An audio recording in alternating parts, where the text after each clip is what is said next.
आज भी पटना भ्रमण पर निकले सीएम नीतीश कुमार। कोरोना का स्थितियों का लेंगे जायजा। पथ निर्माण मंत्री नितिन नवीन का बयान। लालू यादव की मुलाकात पर कहा, मुलाकात से नहीं होंगे राजनीतिक फायदे। सीएम योगी के बाद हम पार्टी के महासचिव संतोष सुमन पीएम मोदी से करेंगे मुलाकात। उत्तर प्रदेश चुनाव से जोड़कर देखे जा रहे मुलाकात के मायने।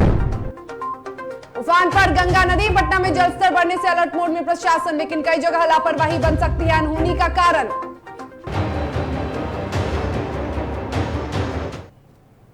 नमस्कार, आप देख रहे हैं डीटीवी भारत और आपके साथ मैं हूं शर्मिला चौहान।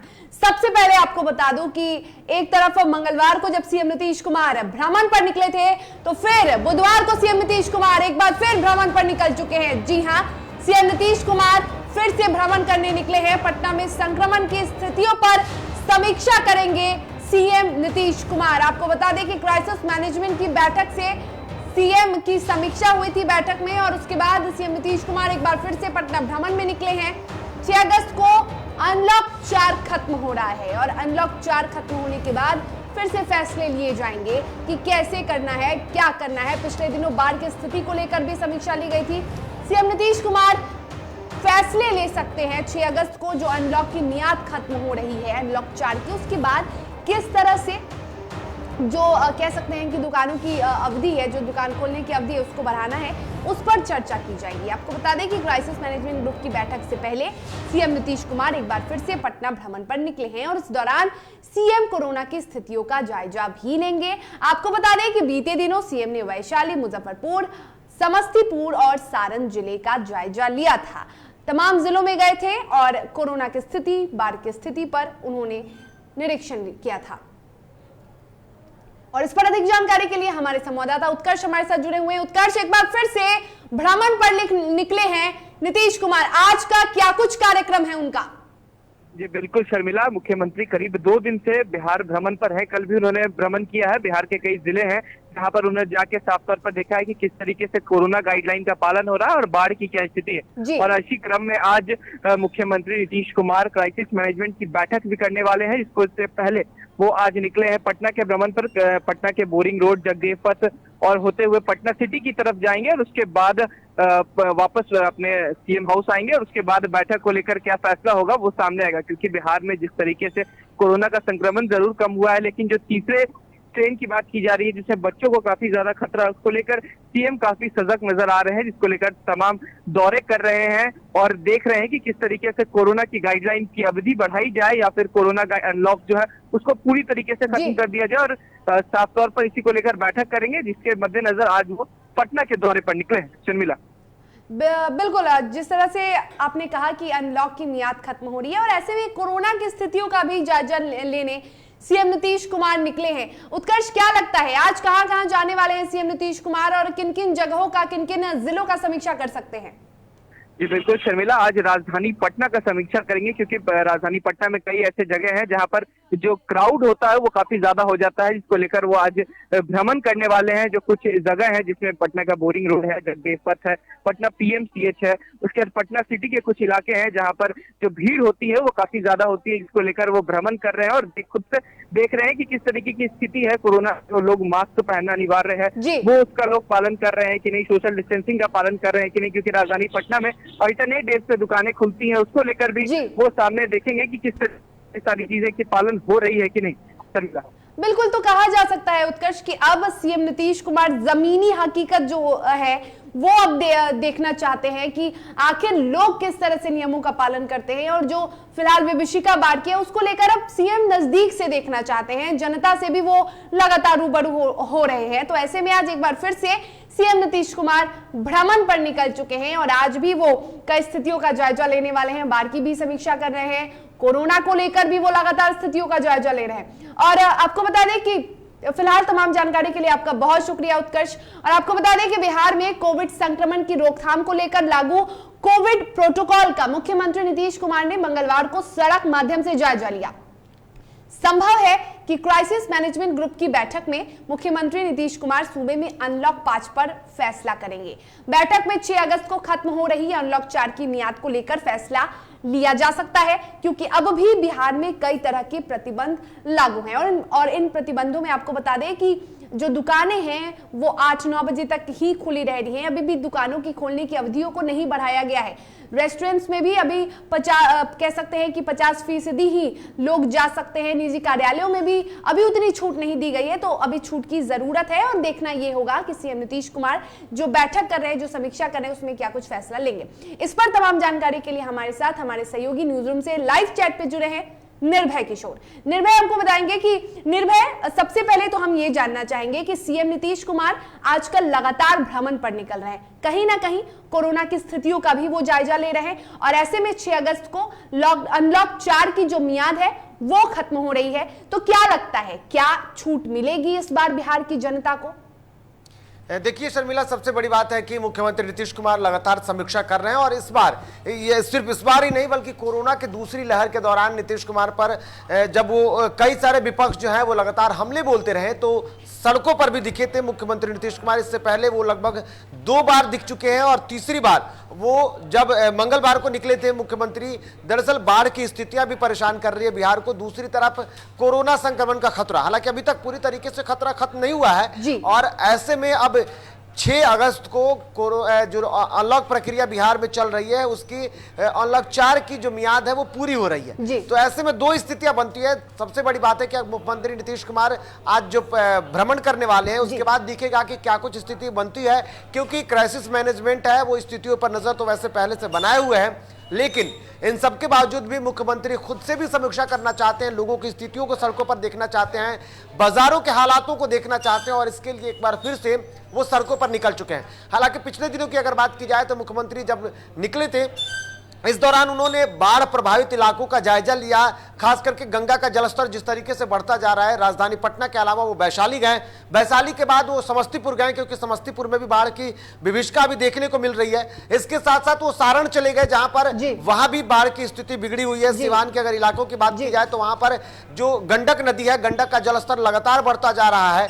तो ये बाढ़ की स्थितियों को देख करके सीएम ने समीक्षा कर लिया है और एक बार फिर से मुख्यमंत्री सड़कों पर इसलिए निकले हैं ताकि अब कोरोना की स्थितियों को समझ सके कि आखिर में प्रदेश में कोरोना की स्थिति कैसी है। लेकिन जो आपने एक और सवाल किया है कि आखिर में क्या लगता है, अनलॉक 5 की प्रक्रिया शुरू होती है या पूरी तरीके से लॉकडाउन की प्रक्रिया को खत्म कर दिया जाएगा, बड़ा सवाल है शर्मिला, इसलिए क्योंकि अभी इस पर सोचने की जरूरत है। अगर देश की स्थितियों को लेकर के देखा जाए तो देश के कई बड़े आईटी संस्थान जो हैं जिन्होंने साफ तौर पर यह कह दिया है, उनकी जांच रिपोर्ट भी सामने आई है, उसमें यह कह रहे हैं कि अगस्त महीने के आखिरी तक कोरोना की तीसरी लहर की उम्मीदें की जा रही हैं। और इससे पहले जो रिपोर्ट, अगर कोरोना के दूसरी लहर की बात की जाए तो देश के 2 बड़े संस्थान हैं जिन्होंने जिस तरीके से रिपोर्ट दी थी, जो दावा किया था, उसी के मुताबिक कोरोना देश में दूसरी जो लहर थी उस वक्त वो कब, उन्होंने जो बताया था कि कब पीक पर रहेगा और कब शुरुआत और उसके आंकड़े कहां तक पहुंचेंगे वो देखने को मिले थे। हालांकि अमेरिका में कोरोना के तीसरी लहर का असर दिख रहा है। इसके साथ बिल्कुल निर्भय, इसी को लेकर ये सवाल भी आता है कि जब कोरोना की दूसरी लहर की बात कर ले तो दूसरी लहर का जो तांडव था वो हम सब ने देखा और इसका खामियाजा हमें इसलिए भी भुगतना पड़ा था क्योंकि हमने जब पहली लहर खत्म हुई थी तो हम बिल्कुल लापरवाह हो गए थे और ऐसे में इस बात का ध्यान सरकार को भी देना है। तीसरी लहर के आने की संभावना 100% जताई जा रही है और सरकार कहीं ना कहीं अब छूट देने लगी है। तो क्या लगता है, क्या तीसरी लहर के आने के पहले ये जो छूट है, ये जो छूट दी जा रही है और जो अनलॉक 5 की शुरुआत होने वाली है, क्या लगता है क्या सरकार को छूट देनी चाहिए?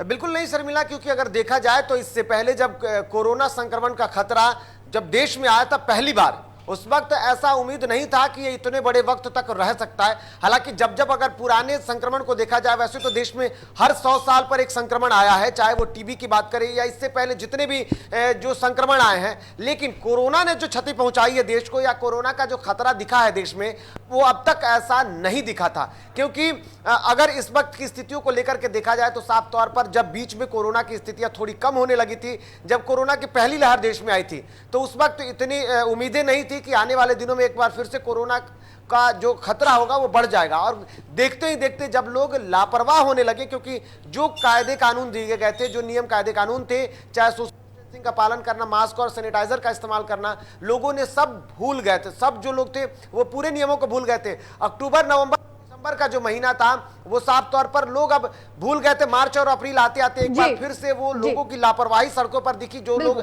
लापरवाह बरतते गए और उसका असर रहा कि कोरोना की दूसरी लहर आ गई। और अब एक बार फिर से जैसे ही लहर देश में कम हुआ है, हालांकि वैक्सीनेशन की प्रक्रिया भी चल रही है, लेकिन उसके बाद भी जैसे ही लहर कम हुआ लोग एक बार फिर से लापरवाह बन गए हैं। तो सरकार को ही अब सचेत होने की जरूरत है, क्योंकि अगर नियम और सख्त नहीं हुए और सरकार ने लोगों को छूट दे दिया तो कोरोना की जो तीसरी लहर की हम उम्मीद कर रहे हैं ये फिर एक बार भयावह हो सकती है। क्योंकि इस बार जो आंकड़े अगर बताए जा रहे हैं, आंकड़ों को देखा जाए तो साफ तौर पर CSIR का भी रिपोर्ट आ गया है, जिसमें ये कहा जा रहा है कि एक बार फिर से और जो संक्रमण बढ़ेगा तो अक्टूबर और नवंबर महीने में ये आंकड़े लगभग 3 लाख और 4 लाख संक्रमण के दर को छू सकते हैं। तो इससे बचने की जरूरत है और सरकार को सोचना होगा। बिल्कुल सरकार को सोचने की जरूरत है निर्भय, और ऐसे में लोगों को, जनता को भी सोचने की जरूरत है और लापरवाही नहीं बरतनी है। क्योंकि जिस तरह से छूट तो दी जा रही है सरकार के द्वारा, लेकिन अभी भी कह सकते हैं कि काफी सजग और काफी सतर्क रहने की जरूरत है। तीसरे लहर की आने की संभावनाएं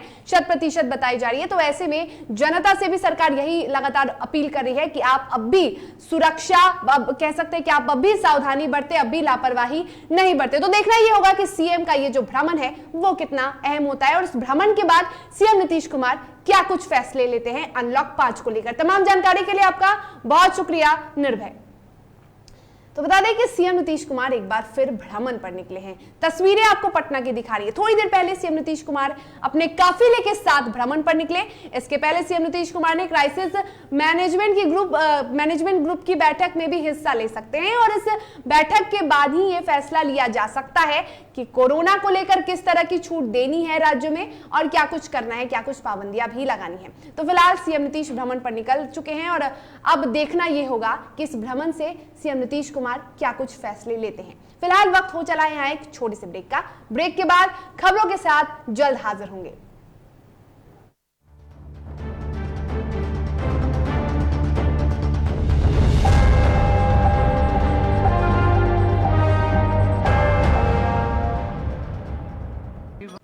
अश्लीलता से दूर, भक्ति से भरपूर, कान फोड़ू नहीं, मधुर वाणी, जिंदगी का सार, राम की कहानी, रामचरितमानस का संपूर्ण पाठ, सुबह और शाम 6:30 बजे देखिए रामायण, सिर्फ और सिर्फ DTV भारत पर।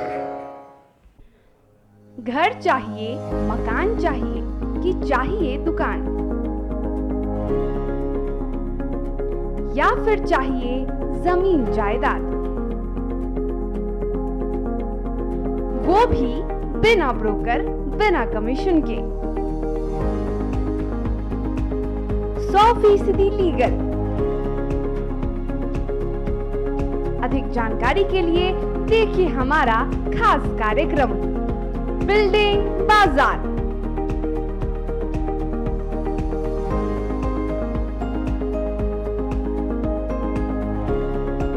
Finance expert engineer Madan Gupta के साथ सिर्फ DTV भारत पर, शनिवार और रविवार रात 8:30 बजे।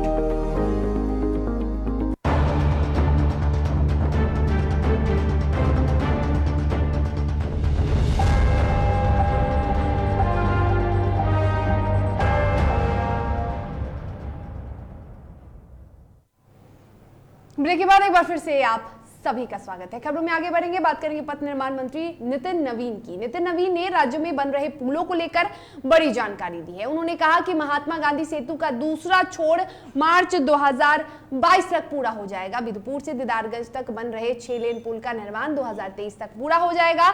लोहिया चक्रपथ में CAG रिपोर्ट पर मंत्री ने कहा कि रिपोर्ट में निर्माण कार्य में जो गड़बड़ी हुई है, जो गड़बड़ी की बातें सामने आई हैं, उसको लेकर भी कड़ी कार्रवाई की जाएगी। जो भी गड़बड़ियां हुई हैं उन पर कार्रवाई की जाएगी। जो महात्मा गांधी सेतु का जो दूसरा फ्लैंक है वो हमने बताया ही है कि मार्च 2022 तक हम लोग सपुर्द कर देंगे। गांधी सेतु के पैरेलल, महात्मा गांधी सेतु के पैरेलल एक और जो ब्रिज बन रहा है उसको 2024 मार्च तक हम लोग कंप्लीट करने का योजना है। और महात्मा गांधी के बाद ये 2 पुल के बाद एक JP सेतु के बगल में एक और 4 लेन ब्रिज का स्वीकृति केंद्र से मिली है, उस पर भी काम चल रहा है। और जो दीघा विदुपुर का जो ब्रिज है, तो जो 6 लेन ब्रिज है, उसको भी 2023 तक समाप्त करने की हम लोग की योजना है। काम सभी चल रहा है। कोरोना कालखंड में थोड़ा काम स्लो हुआ था, लेकिन फिर बाद में उस पूरे काम को कवर अप किया गया है और हम लोग तय समय सीमा पे ये सारी योजनाएं कंप्लीट करेंगे। ये अटल पथ चक्र में काम नहीं रुका हुआ। अटल पथ चक्र में योजना कंप्लीट होने के बाद वहाँ फुट ओवर ब्रिज बनाने की बात है, उसका काम चल रहा है। और अटल पथ का जो एक अलाइनमेंट गंगा एक्सप्रेसवे से मिलना है, वहाँ पर FCI के साथ बातचीत हो गई है और हम लोग को FCI से वो ज़मीन मिल रहा है, तो उसको जैसे ही हम लोग करेंगे तो वो पार्ट भी हम लोग कंप्लीट कर देंगे। शिकायतें आई हैं, उसको हम लोगों ने विभाग को भेजा है, बोर्ड को, पुल निगम के बोर्ड को, और जो भी CAG ने अपने रिपोर्ट में जिन विषयों को उठाया है उसकी पूरी जानकारी रिपोर्ट मांगी गई है। जो भी लोग अगर उसमें कहीं कोई लापरवाही किए होंगे तो निश्चित रूप से उन पर कार्रवाई होगी। वहीं लालू प्रसाद यादव को लेकर मंत्री नितिन नवीन ने कहा कि लालू प्रसाद यादव के शरद यादव और मुलायम सिंह के मुलाकात पर कोई फर्क नहीं पड़ता, उनकी सेहत स्वस्थ हो ये मेरी शुभकामना है। लालू यादव का राजनीति पर फुल स्टॉप लग चुका है और उनकी मुलाकात से राजनीति कोई फायदा नहीं होगा। तो लालू शरद की मुलाकात पर नितिन नवीन ने कहा कि उनकी मुलाकात से राजनीतिक फायदा नहीं होने वाला है। आपको यह भी बता दें कि उन्होंने कहा है कि लालू यादव के राजनीतिक करियर पर अब फुल स्टॉप लग चुका है। और बीते कुछ दिनों से बिहार की सियासत गर्मा गई है। जनता दरबार में मुख्यमंत्री नीतीश कुमार ने चिंता जताई थी कि जमीनी विवाद को लेकर मौत हो रही है, लड़ाई झगड़े हो रहे हैं, जिसको लेकर अब राजद के विधायक भाई वीरेंद्र ने साफ तौर पर कहा है कि सरकार 16 साल से नीतीश कुमार की चल रही है और लगातार हत्या का दौर चल रहा है। सरकार 16 साल से माननीय नीतीश कुमार की चल रही है और लगातार हत्या का दौर चल रहा है। तो आखिर ये सरकार कर क्या रही है? ये सरकार को कोई ऐसा कानून बनाना चाहिए जो इसका समस्या का निदान कर सके। जमीनी जो विवाद है उसकी ये करना, उलझन जो है उसको कैसे सुलझाया जाए, इस पर एक कानून बनाना चाहिए। कानून जब तक नहीं बनाएगी ये सरकार, लोग लड़ते रहेंगे जमीनी विवाद में, इनके पदाधिकारी लूटते रहेंगे, इनकी पुलिस के पदाधिकारी लूटते रहेंगे और सरकार हंसी के पात्र बन रही है। और ये कुछ नहीं है, जनता दरबार आईवास है। लखीसराय जिले के बेहरोड़ा गांव के पास बाइक सवार और साइकिल सवार की जोरदार टक्कर हो गई, जिसमें साइकिल सवार युवक गंभीर रूप से घायल हो गया, जिसे स्थानीय ग्रामीणों की मदद से इलाज के लिए सदर अस्पताल लाया गया, जहां चिकित्सकों ने प्राथमिक उपचार PMCH पटना रेफर कर दिया।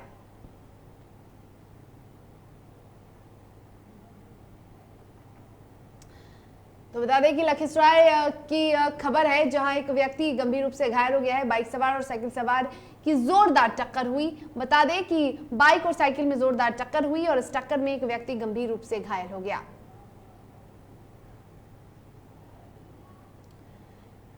तो खबर लखीसराय से है, जहां एक शख्स गंभीर रूप से घायल हुआ है। सड़क हादसे में आपको बता दें कि बाइक और साइकिल में जोरदार टक्कर हुई है और इससे बाइक सवार एक व्यक्ति गंभीर रूप से घायल हो गया है।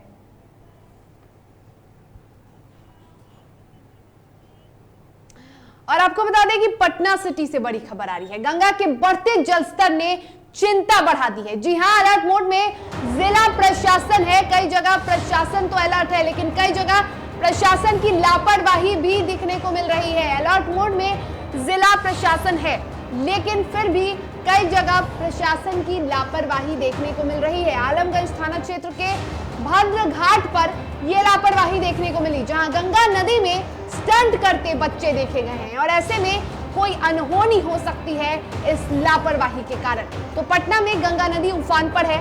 लगातार गंगा नदी का जलस्तर बढ़ने से जिला प्रशासन अलर्ट मोड पर है, जिसको लेकर प्रशासन द्वारा गंगा नदी में स्नान और नाव परिचालन पर भी रोक लगाया गया है। तो वहीं किसी तरह की कोई अनहोनी न हो, इसके लिए प्रशासन को भी अलर्ट किया गया है।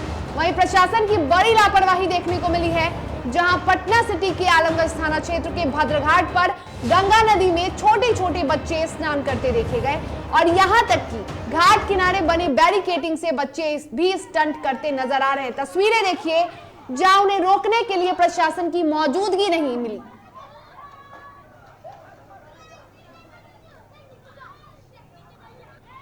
और इस पर अधिक जानकारी के लिए पटना सिटी से हमारे सहयोगी मुकेश फोन लाइन पे जुड़े हुए। मुकेश, लगातार गंगा नदी उफान पर है और ऐसे में एक तरफ जहां प्रशासन को अलर्ट किया गया है तो ये तस्वीरें कुछ और बयां कर रही है। क्या ये लापरवाही किसी बड़ी अनहोनी का कारण नहीं बन सकती? जी बिल्कुल शर्मिला, जहाँ तक ये बात किया तो जिस तरीके से बिहार के मुख्यमंत्री ने घोषणा की है और जिला प्रशासन ने घोषणा किया है, जल स्तर जैसे जैसे बढ़ रहा है उस पे ये देखा जाए और जो भी क्षेत्र में ये जल स्तर बढ़ रही है उस पे वहाँ पे प्रशासन की मुस्तैदी की जाए और जो भी वहाँ पे घाट के किनारे लोग जाते हैं उनको रोका जाए। लेकिन जहाँ तक अगर लापरवाही की बात की जाती है प्रशासन की तो आप साफ तौर से विजुअल में देख सकते हैं कि आलम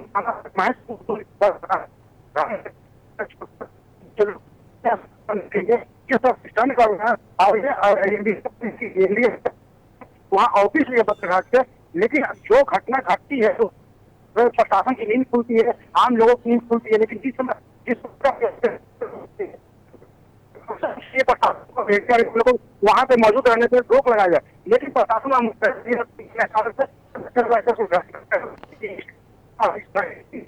घटना घटती है। जी शर्मिला, बिल्कुल, एक कह सकते हैं कि बड़ी घटना घट सकती है, बड़ा हादसा हो सकता है। इस तरह प्रशासन की अगर लापरवाही देखने को मिलेगी, एक तरफ गंगा उफान पर है तो दूसरी ओर ये तस्वीरें कहीं ना कहीं हम सबको हैरान कर देती है। बच्चे खेल रहे हैं, बच्चे नदी में स्टंट करते दिख रहे हैं और प्रशासन का कोई अता पता नहीं। तमाम जानकारी के लिए आपका बहुत शुक्रिया मुकेश।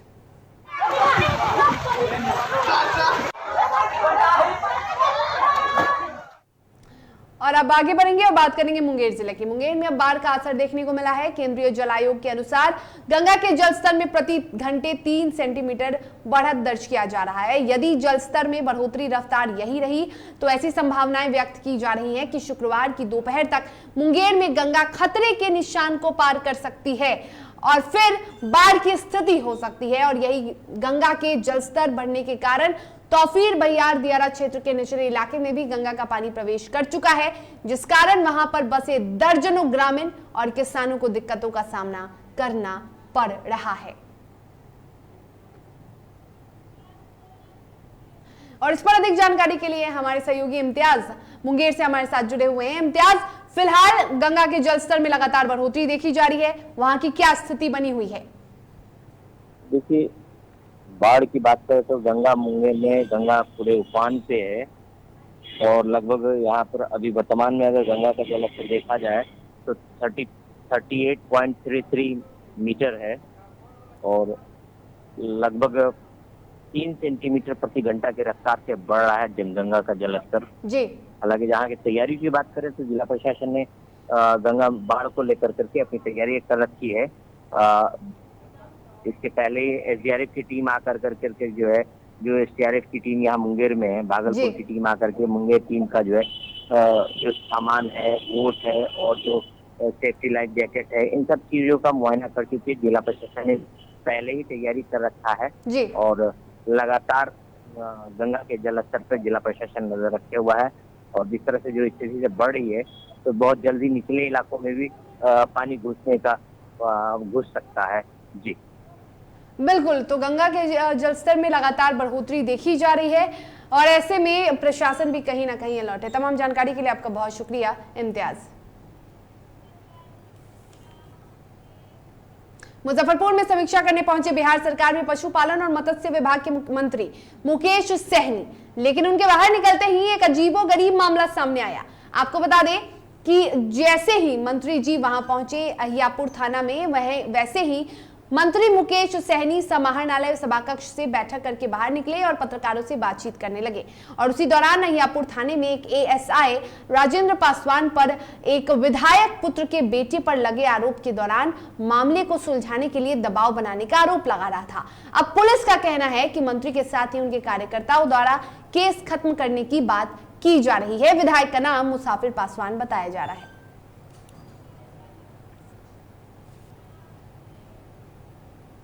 और इसी के साथ खबरों के सफर में फिलहाल इतना ही। तब तक के लिए मुझे दीजिए इजाजत। आप स्वस्थ रहिए, सुरक्षित रहिए और देखते रहिए डीटीवी भारत। नमस्कार।